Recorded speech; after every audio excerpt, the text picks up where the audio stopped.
ఓం నమ శివాయ. ఓం నమో నారాయణాయ. కర్మ నివారణ నరదృష్టి నివారణ కాళభైరవాయ నమో నమః. ఓం ఆంజనేయాయ విద్మహే వాయుపుత్రాయ ధీమహి తన్నో హనుమత్ ప్రచోదయాతు. హరి ఓం.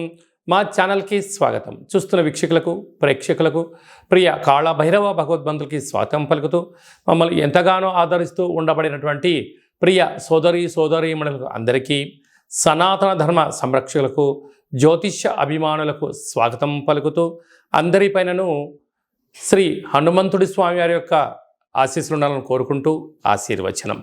అందరికీ ధర్మ మార్గము, భక్తి మార్గము, రామ మార్గాన్ని ఏర్పాటు చేసే శక్తిని మనసు ప్రసాదించాలని మనసారా శ్రీ హనుమంతుడి స్వామి వారిని కోరుకుందాం.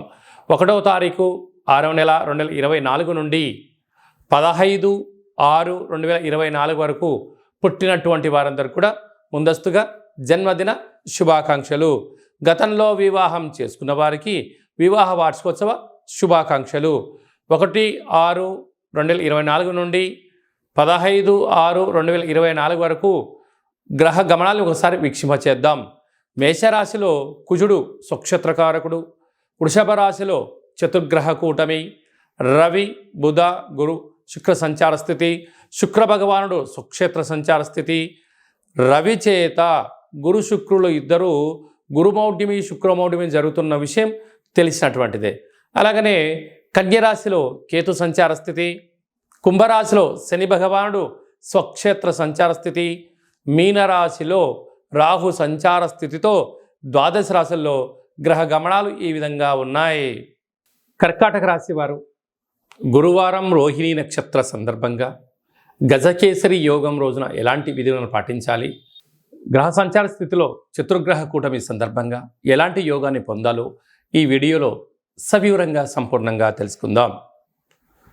కర్కాటక రాశిలో ఏ నక్షత్రాలు వస్తాయనగా పునర్వసు నక్షత్రంలోని చివరి పాదం 4వ పాదము, పుష్యమి నక్షత్రంలో 4 పాదాలు, ఆశ్లేష నక్షత్రంలో 4 పాదాలు కలిపితే కర్కాటక రాశి. చాలామందికి పుట్టినటువంటి కాల సమయంలో డేటా ఆఫ్ బర్త్లో ఉండనటువంటి కారణం వలన పేరు యొక్క మొదటి అక్షరాన్ని అనుసరిస్తూ ఆ రాశిని తెలుసుకొని ప్రయత్నం చేద్దాం. హి, హు, హే, హో, డా, డి, డు, డే, డో అక్షరాల వారందరూ కర్కాటక రాశి జాతకులే. కర్కాటక రాశి యొక్క అధిపతి చంద్రుడు. ఆ చంద్రుడు ఈ యొక్క వైశాఖ మాస అమావాస్య సందర్భంగా గురువారం రోజు రావడం గజకేసరి యోగం కలిగించే పరిస్థితి చాలా అధికంగా ఉంటుంది. అదే కాకుండా కర్కాటక రాశి వారికి ఇంకనూ చాలా మంచి కాలము అని చెప్పి గమనించగలగాలి. వీరికి చాలా సున్నితమైన స్వభావం కలిగి ఉండడం, మార్కెటింగ్ రంగంలో ముందు వరుసలో ఉండడం, నీటి వ్యాపారాలు, జల వ్యాపారాలు, హోటల్ వ్యాపారాలు, వస్త్ర వ్యాపారాలు, స్విమ్మింగ్ సెంటర్స్ నడిపించేటువంటి వ్యవసాయ సోదరీమణులకు అందరికీ కూడా ఒక అద్భుతమైన వరం ఈ మాసం అని చెప్పి గమనించాలి. తృతీయంలో కేతు సంచార స్థితి ఉండడం వలన తల్లిదండ్రులతో, అన్నదమ్ముళ్లతో, అక్కాచెల్లెలతో ఆ మైత్రి బంధంగా ఉంచగలిగినట్లయితే ఇంకనూ యోగదాయకం అని చెప్పి గమనించాలి.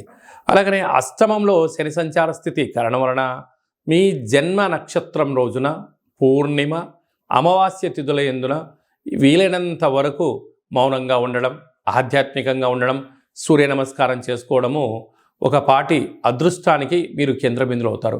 ఇంకనూ విజయం సాధించగలగాలి అన్నట్లయితే మీరు ఎంత బరువు అయితే ఉంటారో అంత బరువు కలిగినటువంటి ఉప్పును తులాభారంగా చేసుకొని ఆ నీటిని ఈ ఉప్పును నీటితో కలిపి సంపూర్ణంగా కరిగించి ఆ నీటితో మహాదేవుడికి రుద్రాభిషేకం చేసుకోవడం వలన మృత్యు, అపమృత్యు దోషాలు అదే కాకుండా కారాగార ప్రాప్తి, కోర్టు సమస్యలు, వాహన ప్రమాదాలు, అపమృత్యు దోషాలు తొలగిపోతాయని చెప్పి గమనించాలి. భాగ్యస్థానంలో రాహు సంచార స్థితి ఉండడం వలన భార్యాభర్తల మధ్య ప్రేమానురాగాలు అవసరం. చిన్న చిన్న విషయాలకు ఆందోళన తగదు. ఎవరైనా ఏదైనా ఒకటి అనుకుంటున్నట్లయితే ఒకరికి ఒకరు సర్ది చెప్పుకొని సజావుగా వెళ్ళగలిగినట్లయితే కుటుంబం చాలా బాగుంటుందని చెప్పి గమనించాలి. రాజ్యస్థానంలో కుజుడు స్వక్షేత్రకంగా సంచారం చేయడం వలన ఉద్యోగ ప్రయత్నం చేసేవారికి యోగదాయకం, ప్రమోషన్స్ రావడం, భూములు, గృహాలు, వ్యాపార సంస్థల్లో అన్నింటా విజయం మీ సొంతం కాబోతుంది. అలాగనే లాభస్థానంలో చతుర్గ్రహ కూటమి అంటే రవి బుధులు కలిస్తే ఎవరి యొక్క జాతకంలోనైనా బుధాదిత్య రాజయోగము అంటారు. ప్రభుత్వ ఉద్యోగం ప్రయత్నం చేసేవారికి చాలా మంచి కాలము. ప్రభుత్వ ఉద్యోగంలో ఉండబడి ప్రమోషన్స్ కోసం ప్రయత్నం చేసేవారికి అదృష్టం కలిసి వస్తుందని చెప్పి గమనించగలరు. అలా వృత్తులలో, ఉద్యోగాల్లో, వ్యాపారాల్లో ఏదైతే అనుకుంటున్నామో అన్నింటా విజయం మీ సొంతం అవుతుందని చెప్పి గమనించాలి.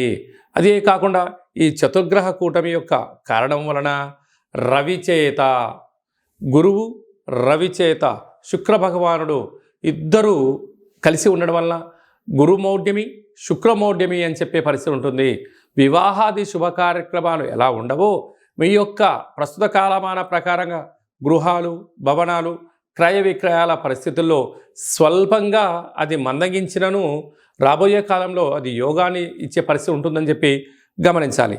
అదే కాకుండా ఈ గురువారం పూట ఈ యొక్క చంద్రుడి నక్షత్రమైన రోహిణి నక్షత్రం ఉండడం వల్ల తెల్ల జిల్లేడు వృక్షం దగ్గర దీపాన్ని పెట్టడం, వినాయక స్వామి వారికి గరికమాలను వేయడం, కాళభైరవ స్వామి దగ్గర దీపం పెట్టడం, కాళభైరవ స్వామికి సౌభాగ్య ముడుపు కట్టడం వలన మీకు గజకేసరి యోగం మీ సొంతం అవుతుందని చెప్పి గమనించాలి. అలాగనే ఏకాదశంలో చతుర్గ్రహ కూటమి సంచారము చేయడం వలన వృత్తులలో, ఉద్యోగాల్లో, వ్యాపారాల్లో అన్నింటా విజయం సాధించగలగాలి అన్నట్లయితే వీలైనంత వరకు కాళభైరవ స్వామి స్మరణ, 27 రకాల వస్తువులతో దిష్టి దించుకోవడం వలన మీకు రుణ సమస్యలు, రోగ సమస్యలు, శత్రు సమస్యలు తొలగిపోతాయని చెప్పి గమనించాలి. కనుక హోటల్ వ్యాపారాలు, వస్త్రకారుత వ్యాపారాలు, గోల్డ్ స్మిత్ పని ఇది చాలా మంచి కాలము అని చెప్పి గమనించాలి.